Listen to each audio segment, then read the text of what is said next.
લોકમત ન્યૂઝમાં આપનું સ્વાગત છે। સયાજીગંજના ધારાસભ્ય કેયુર રોકડિયાએ વોર્ડ નંબર 8, 9 અને વોર્ડ નંબર 11ના ભારતીય જનતા પાર્ટીના વિજેતા ઉમેદવારોને કાજુ કતરી ખવડાવી અભિનંદન પાઠવ્યા હતા અને કાજુ કતરી ખવડાવતા આ ફોટા વડોદરા મ્યુનિસિપલ કોર્પોરેશનના વોર્ડ નંબર 8ના કોંગ્રેસના ઉમેદવાર સ્વેજલ વ્યાસને શબ્દ વિનાનો જવાબ આપ્યો હતો।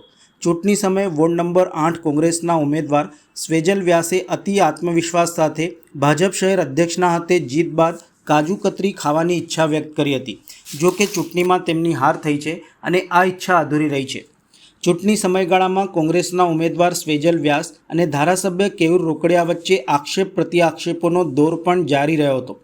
જો કે વોર્ડ નંબર 8માં ભારતીય જનતા પાર્ટીની જીત બાદ સયાજીગંજના ધારાસભ્ય કેયુર રોકડિયાએ ખૂબ જ સૂચક રીતે વિજેતા ઉમેદવારોનું મોડું મીઠું કરાવવા માટે કાજુ કતરી ઉપર પસંદગી ઉતારીને હિસાબ સરભર કરી દીધો હતો।